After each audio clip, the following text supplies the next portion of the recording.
નમસ્કાર, આપ જોઈ રહ્યા છો મંતવ્ય ન્યૂઝ અને હું છું આપની સાથે લખમા। મંતવ્ય ન્યૂઝ દ્વારા એક વિશેષ રજૂઆત અમે લોકો લઈને આવ્યા છીએ જેનું નામ છે સીટ સર્જરી।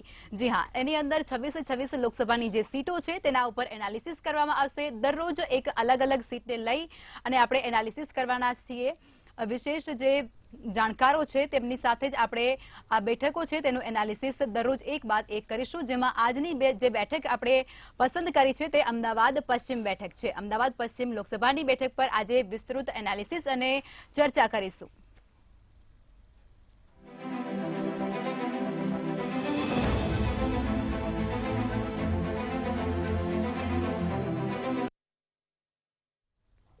તો ચર્ચામાં આપણી સાથે વાસુદેવભાઈ પટેલ જોડાયા છે, જેઓ રાજકીય વિશ્લેષક છે। તેમની સાથે જ મુકેશભાઈ ઓઝા જોડાઈ ચૂક્યા છે, તેઓ પણ રાજકીય વિશ્લેષક છે। અને પ્રફુલ્લ સર ત્રિવેદી જોડાયા છે, મંતવ્ય ન્યૂઝના એસોસિએટ એડિટર છે। સર, આપે જણાવો કે અત્યારે આ જે 3 ટર્મથી જે પ્રમાણે અમદાવાદ પશ્ચિમની લોકસભાની સીટ જે રહી છે તેના પર કોનું વર્ચસ્વ રહ્યું છે અને કેટલા પ્રમાણમાં રહ્યું છે, અને હવે આ વખતે શું નવું કંઈ થઈ શકે છે કે શું? લખમાં લોકસભાની ચૂંટણીની પ્રક્રિયા ચાલુ થઈ ગઈ છે। તમામ પક્ષોએ પોતપોતાના જે હથિયારો છે એ સજવા માંડ્યા છે અને પ્રચાર પ્રસાર, ઉમેદવારોની પસંદગી, ઉમેદવારો ફોર્મ ભરવા, એના ડમીના ફોર્મ ભરવા, ફોર્મ પાછા ખેંચવા, તમામ બાબતોમાં અત્યારે રાજકીય પક્ષો છે એ વ્યસ્ત છે। અને ભારતીય જનતા પાર્ટી છે એણે તો લગભગ છેલ્લા એકાદ મહિનાથી પ્રચાર પણ ચાલુ કરી દીધો છે। બીજી પાર્ટીઓ હજુ જાહેરમાં બહુ દેખાતી નથી, પરંતુ એ અંદરખાને ઉમેદવારોની પસંદગી અને એમાં અત્યારે ગળાડૂબ હશે એવું જણાય છે। હવે આપણે સીટ સર્જરીમાં રોજ એક બેઠકનું આપણે વિશ્લેષણ કરવાના છીએ। એ બેઠકની શું પરિસ્થિતિ છે અને છેલ્લી 3 લોકસભાની જે ચૂંટણીઓ હતી એમાં શું પરિસ્થિતિ રહી હતી એવો તમારો જે પ્રશ્ન છે એનો જો હું જવાબ આપું તો આપણે 2009થી ચાલુ કરીએ। 2009માં ભારતીય જનતા પાર્ટીએ ડૉક્ટર કિરીટ સોલંકીની પસંદગી કરી હતી, જ્યારે કોંગ્રેસે શૈલેષ પરમારની પસંદગી કરી હતી। હવે એ લોકોને કેટલા મતો મળ્યા હતા એ જો કહીએ તો કિરીટ સોલંકીને 3,76,823 મત મળ્યા હતા, જેનો મત શેર છે 54.6%, જ્યારે શૈલેષ પરમાર જે કોંગ્રેસના ઉમેદવાર હતા એમને 2,85,609 મતો મળ્યા હતા, એનો 41.4% મત શેર હતો। પછી આપણે 2014માં આવીએ તો ભારતીય જનતા પાર્ટીએ ડૉક્ટર કિરીટ સોલંકીને ફરી ટિકિટ આપી હતી। એમને મતો મળ્યા હતા 6,17,104, જ્યારે કોંગ્રેસના જે ઈશ્વરભાઈ મકવાણા હતા એમને 2,96,793 મત મળ્યા હતા। બંનેનો જો ટકાવારીની દ્રષ્ટિએ જુઓ તો બીજેપીને 64% મતો મળ્યા હતા, જ્યારે કોંગ્રેસને 30.8% મતો મળ્યા હતા। હવે ગઈ ચૂંટણીની ઉપર આપણે આવીએ 2019માં, તો એમાં ડૉક્ટર કિરીટ સોલંકીને ફરી ટિકિટ આપી હતી, એની ત્રીજી ટર્મ હતી ભારતીય જનતા પાર્ટીએ, અને એમાં એમને 6,41,622 મતો મળ્યા હતા, જ્યારે રાજુભાઈ પરમારને 3,20,076 મત મળ્યા હતા। એટલે ભારતીય જનતા પાર્ટીને 64.4% મતો મળ્યા હતા, જ્યારે કોંગ્રેસને 32.1% મત મળ્યા હતા। હવે જો ટકાવારી છે ને એ બહુ જ ઇન્ટરેસ્ટિંગ બાબત બનતી જાય છે કે 2009માં ભાજપને જે 54% હતા ને એ 2014માં વધીને 64% થયા અને 2019ના 64.4% થયા। એવી રીતે કોંગ્રેસ છે એ ઘટતા ક્રમમાં ગયું છે। 2009માં 41.4% હતા, એ 2014માં 30.8% થઈ ગયા, અને 2019માં 32.1%, થોડો મતશેર 2% જેટલો વધ્યો હતો રાજુ પરમારનો। એટલે જો ટકાવારી જોઈએ તો ભાજપ તરફી વધતી જાય છે, અને આમ પણ જે શહેરી મતદાર છે એ હંમેશા અર્બન મતદાર છે એ ભાજપ તરફી ઝૂકેલો હોય છે, અને છેલ્લી 3 ટર્મથી ત્યાં ભાજપના ઉમેદવારો જીતતા રહે છે। હવે આપણે 2024ની વાત કરીએ તો દિનેશ મકવાણા ને ભારતીય જનતા પાર્ટીએ ટિકિટ આપી છે, જ્યારે કોંગ્રેસે ભરત મકવાણાને ટિકિટ આપી છે. બંને ઉમેદવારો LLB સુધીનો અભ્યાસ કરેલો છે.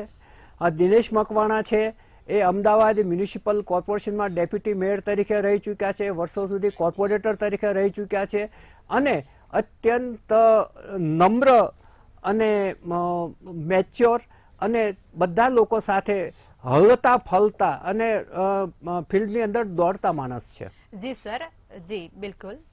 વાસુદેવભાઈ, તમે એ વસ્તુ જણાવો કે ગુજરાતની અંદર જે 26 લોકસભાની સીટો છે તેની અંદર અમદાવાદ પશ્ચિમનું કેટલું મહત્વ રહેલું છે, કારણ કે અમદાવાદ એ ગુજરાતનું આર્થિક પાટનગર પણ કહેવાતું હોય છે.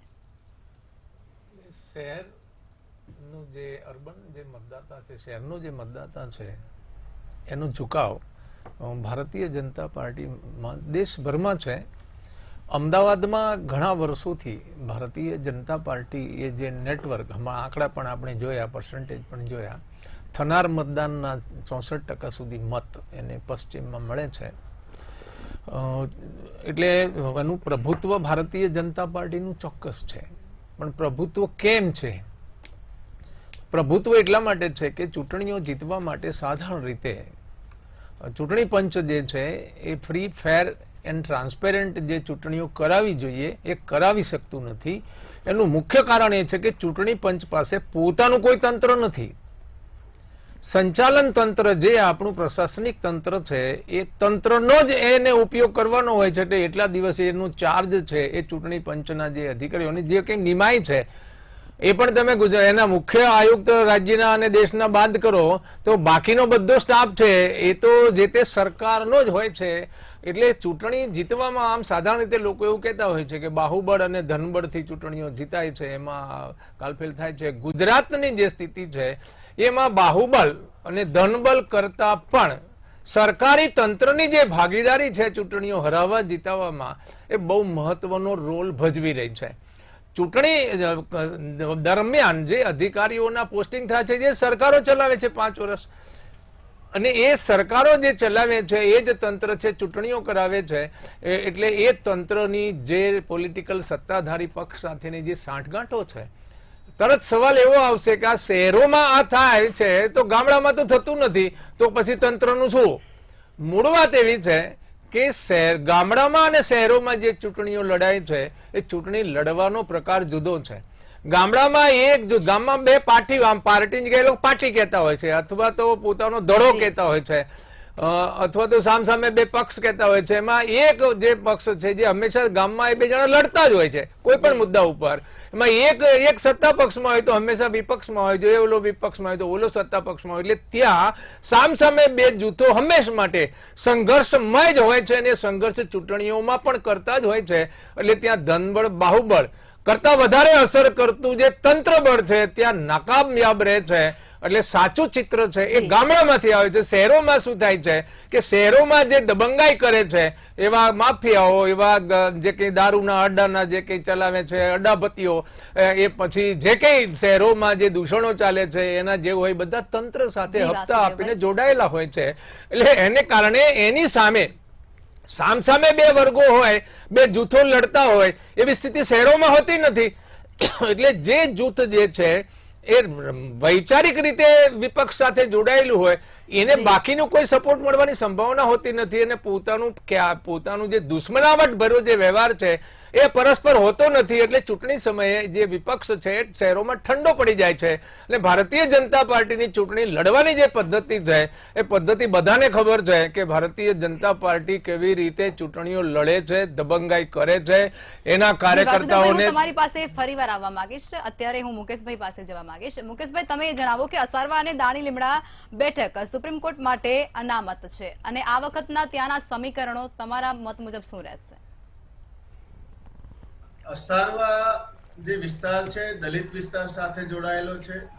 બાકીના જે વિસ્તાર દાણી લીમડા જે વિસ્તાર તમે કીધો છે એ મુસ્લિમ બહુમતી સાથે જોડાયેલો વિસ્તાર છે. મૂળ આપણે જો અમદાવાદની બે ટિકિટ પૂર્વ અને પશ્ચિમના બંને ઉમેદવારો એક પ્રકારે માનસિક રીતે તો પોતે ચૂંટણી જીતી ચૂક્યા છે. એટલે એમના ઉપર કઈ ખાસ રણનીતિ સ્પેશિયલ બનાવવી પડે યા કોંગ્રેસનું કોઈ બહુતત્વનું જોર રહેલું છે, કોઈ નવી યોજનાઓ કે નવા સંઘર્ષના એંધાણ જેવું વાતાવરણ આ બંને સીટની અંદર છે નહીં. જે અમદાવાદ પશ્ચિમની વાત કરી, પશ્ચિમ વિસ્તાર ધનાઢ્ય વિસ્તાર છે, સમૃદ્ધ વિસ્તાર છે અને ગાંધીનગર સાથેનો જોડાયેલો વિસ્તાર છે, સરખેજ સુધી લંબાયેલો વિસ્તાર છે અને ત્યાં એક પ્રકારે જે પણ છે વેપારી વર્ગ કે મધ્યમ વર્ગ જે છે એ તમામે તમામ મોટા ભાગની વોટ બેંક જે છે એ ભારતીય જનતા પાર્ટી તરફની છે. હા, પૂર્વ વિસ્તાર તમે કહો, આ બાજુનો વિસ્તાર તમે કહો તો એની અંદર તમને ગરીબ, મધ્યમ અને જાતિ સમીકરણના ખેલ જોવા મળે. આ બંને સીટોને મજબૂત ગઢ ભાજપનો તો છે જ, એમાં કોઈ શંકા નથી. ભાજપ માટે તો 26 માંથી 25 સીટ જીતવી અત્યારે તો સહેલી થઈ ગઈ છે, સહેલી દેખાઈ રહી છે. પરંતુ મૂળ વાત એ છે કે જ્યારે જે તે સીટ ચૂંટણી લડી રહ્યા છે, ઉમેદવાર કોણ છે, ઉમેદવારનું વ્યક્તિત્વ કેવું છે અને ઉમેદવારના કરેલા કાર્યો કેવા છે, કે કયા પ્રશ્નો પૂછે છે. વાસ્તવની અંદર તો સંસદ સભ્યનું કામ હોય છે કે લોકસભામાં જઈ અને જે તે વિસ્તારમાં લગતા પ્રશ્નોને લગતા એવા કોઈ કાયદા કાનૂન બનાવવાના હોય તો એની ઉપર ચર્ચા મૂકવી. જે તે વિસ્તારના પ્રશ્નો ઉપર ગંભીરતા કેટલી છે, દેશની અંદર આની ગંભીરતા કેટલી વ્યાપી શકે છે, એવા મુદ્દાઓને ચર્ચવા માટે એક સક્ષમ બૌદ્ધિક તત્વવાળા એવા વ્યક્તિત્વને પસંદ કરવામાં આવવા જોઈએ.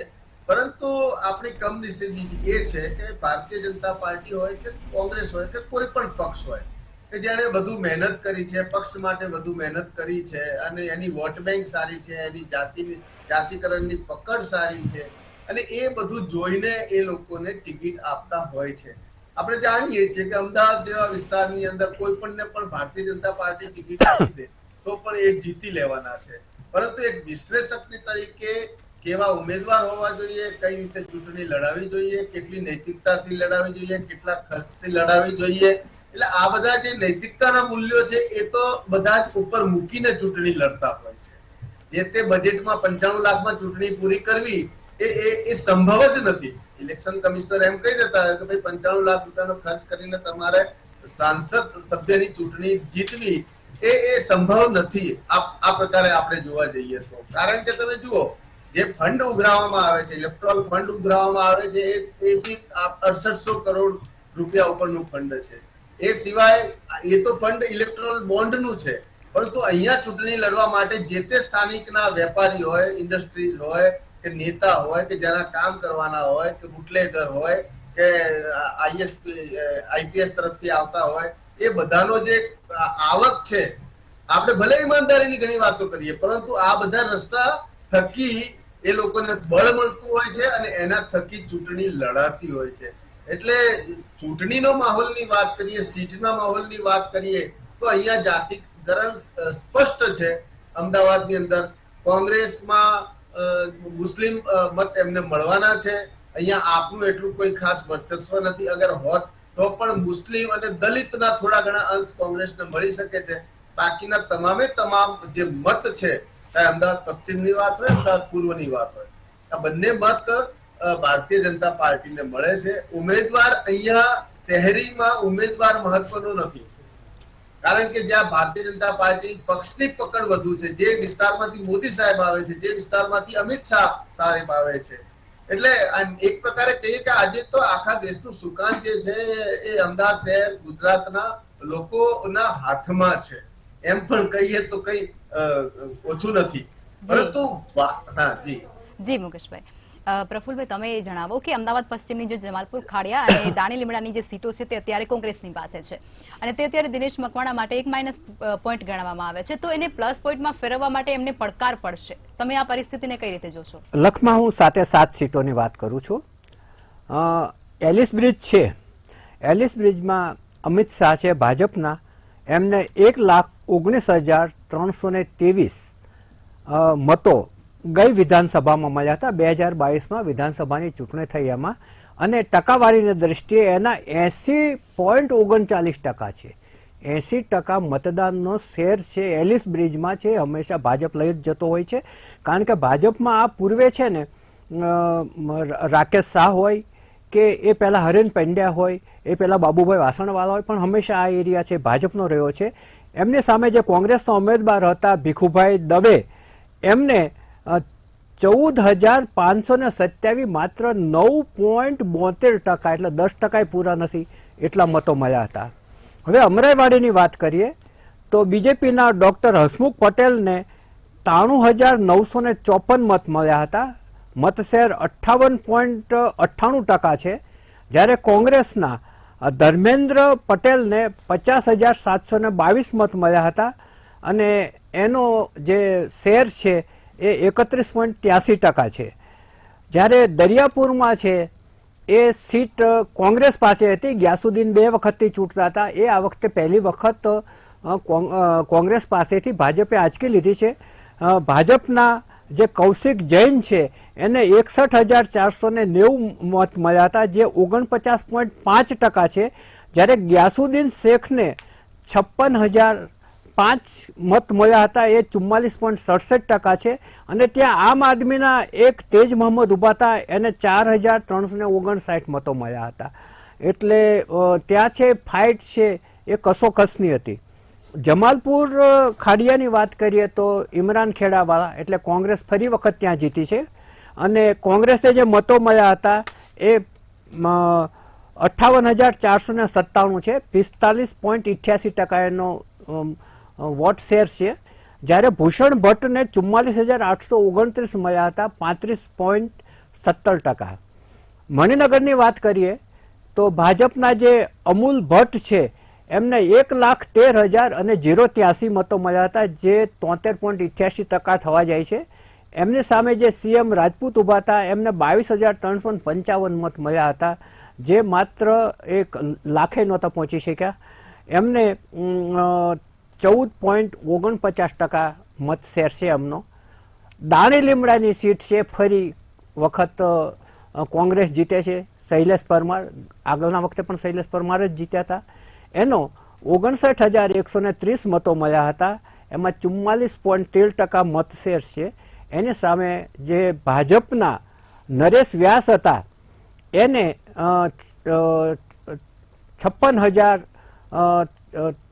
5,643 મતો મળ્યા હતા, 56,433 મતો મળ્યા હતા. એટલે એનો વોટ શેર 35%, એટલે 5 અહીંયા તફાવત બહુ ઓછો રહ્યો છે. અસારવામાં ભાજપના દર્શનાબેન વાઘેલા ચૂંટાઈ આવે છે, જે પૂર્વ ડેપ્યુટી મેયર છે. એમને 80,155 મતો મળ્યા હતા અને વોટ શેર 64.13% છે. જ્યારે કોંગ્રેસના જે વિપુલ પરમાર છે એમને 25,982 મત મળ્યા હતા, એમનો વોટ શેર માત્ર 20.79%, 79.79% છે. એટલે તમે જુઓ કે ભાજપનો જે મત શેર છે એ ખૂબ જ ઊંચો છે. અને આ તમામ વિસ્તારો છે એમાં ભાજપને એક તમે 2 બેઠકોને બાદ કરતાં 5 બેઠકોમાં ભાજપ ખૂબ જ આગળ છે. જ્યારે જમાલપુર ખાડિયા અને દાણી લીમડામાં કોંગ્રેસની જીત થયેલી છે. એટલે 7 પૈકી 2 બેઠકો છે એ કોંગ્રેસ પાસે છે, બાકીની બધી ભાજપ પાસે છે. એટલે ભાજપનું પલડું છે એ રીતે ભારે થયું છે. જી ચોક્કસથી. જે પ્રમાણે વાસુદેવભાઈ, જે પ્રમાણે સરે કહ્યું કે તેમણે આંકડાકીય માહિતી ટોટલ આપી દીધી છે, પણ મારે જે 2 બેઠકો વિશે જાણવું હતું કે ત્યાં જે અત્યારે દિનેશ મકવાણા છે તેમને કેટલી મુસીબત પડશે, તેમને જીતવા માટે કેવા કેવા પ્રયાસો કરવા જોઈએ, તેમના મુદ્દા મેન કયા હોવા જોઈએ, તમારા મત મુજબ જણાવો. એ જે 7 સીટો છે એમાં મણિનગર અને એલિસ બ્રિજ છે, લગભગ 75-80% કમિટેડ જ છે, કમિટેડ છે. અને એનું કદાચ કુલ મતદાન છે એ પણ વધારે છે.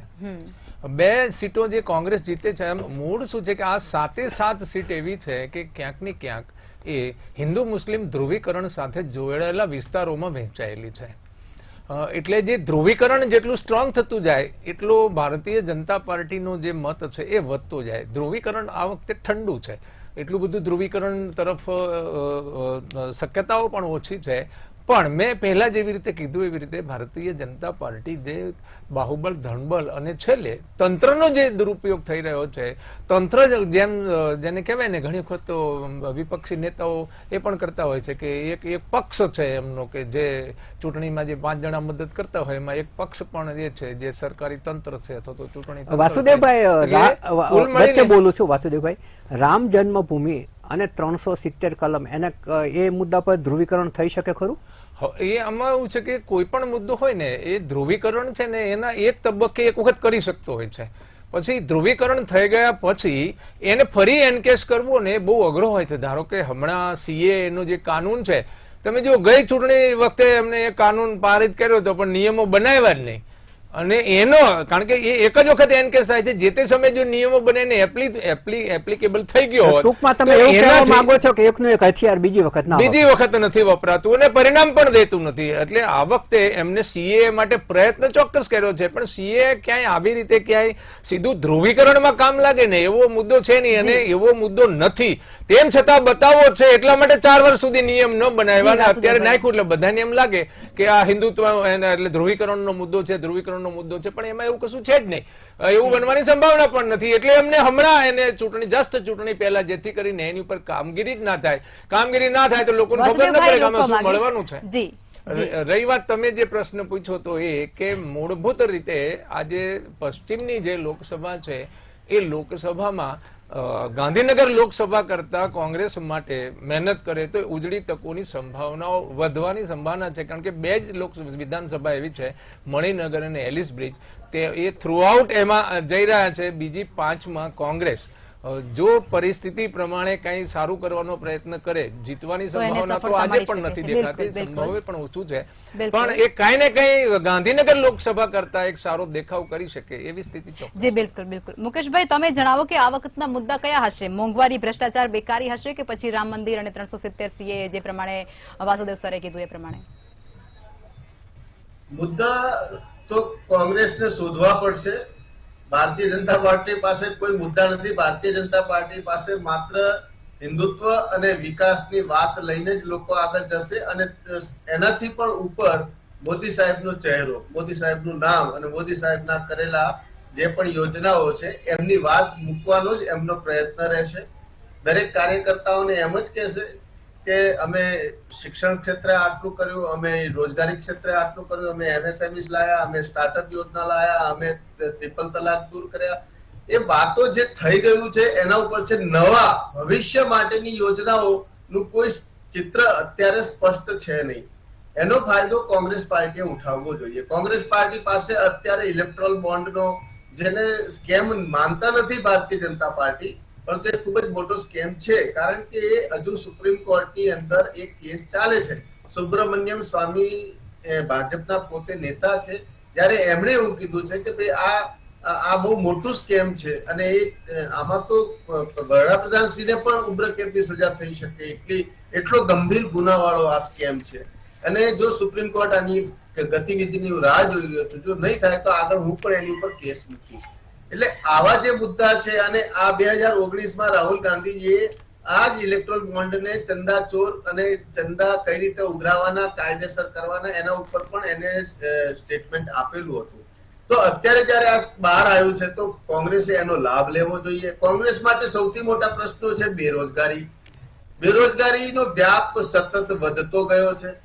લોકોને હવે બધાને લેબર કામ કરવું નથી, માત્ર ઊંચા કામ કરવા છે. 50,000 લાખ 25-50,000 થી મોટી નોકરીઓ જોઈએ છે, પણ એ પ્રમાણેનું સ્કિલ ડેવલપમેન્ટ આપણા ભારતની અંદર છે નહીં. બીજું, વ્યાપારી વર્ગ અસંતોષમાં છે. GST વધુ છે.